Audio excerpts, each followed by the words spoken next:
Two asymmetrical multiplayer survival horror games competing for my affection. Ooh, what teasing charlatans.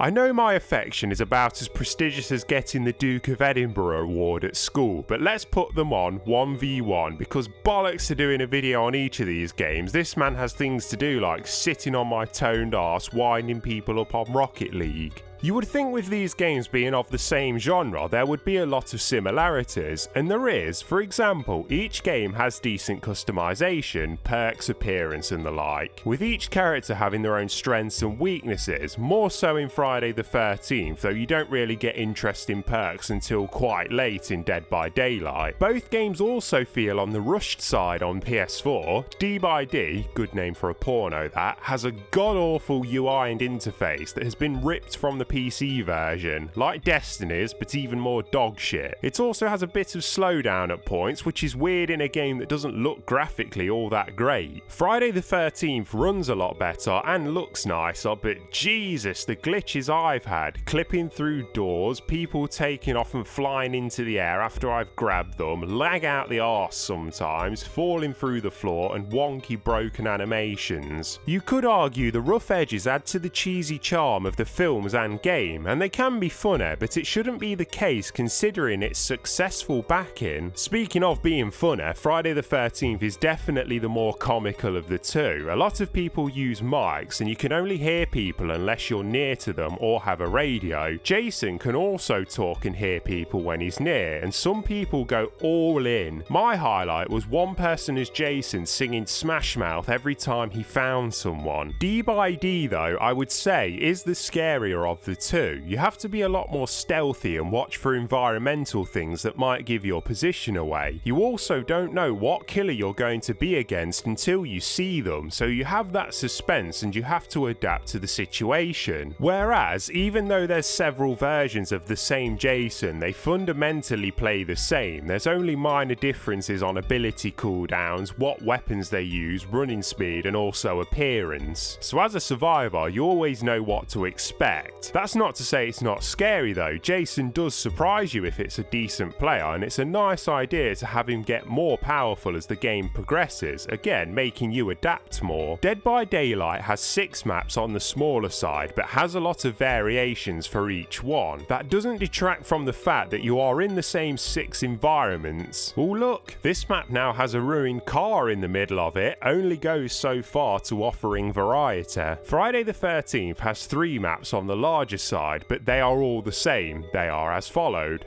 A forest on the lake. It does have variables like where the items spawn, but I honestly couldn't tell the difference between the 3. But in Friday the 13th's case, to make up for the lack of maps, you have multiple objectives you can work towards to escape. Escape by car, phone the police, kill Jason, which is really hard, escape by boat, or just survive the 20 minutes, which I think is a better idea as it just offers more variety and makes players adapt depending on what items they have found. D by D, you just repair generators, then open the gate and run away. Woo. Obviously as the killer in both games, you just wipe out the players. I definitely say playing as Jason is more fun than any of the killers in D by D, because he's such a beast, you feel overpowered. In D by D, however, whilst you can feel like an aggressive hunter at points, a lot of people resort to bitch tactics, constantly vaulting back and forth over the same obstacle, waiting for you to smash it so they can run away, the boring cunts. There's no real storytelling to speak of in either game. I suppose all you need is a simple setup for something like these two. You're a survivor, here's a killer, spooky spooky. But in Dead by Daylight, they offer little bits of lore in the character descriptions. It would have been nice for that to be weaved into the gameplay a bit though. For Friday the 13th, each match begins with the same cutscene of some poor cunt wearing a blue shirt getting twatted, then ends with another cutscene of Jason walking back to his house and his mum tells him she's proud of him. Even if you kill no one, it would be nice if she berated him a bit, like, Jason, you fucked it, didn't ya? God, I wish your dad pulled out and splashed you over my arse cheek. With the ideas from from both of these games coming into an order, The Offspring could be the ultimate survival horror multiplayer game, taking the stealth from D by D but having the multiple objectives of its rival and the more unique mechanics in Friday the 13th, like the fear level, breaking windows so survivors will injure themselves. It's all staring us in the face. As of now, you've got two very solid rental games, even though you can't rent Friday the 13th. It doesn't mean that they're poo, there's just not enough bollocks on both games to recommend the full price purchase. Fun, yeah, especially with friends, but so is a game of soggy biscuit, and they never turn out perfectly either.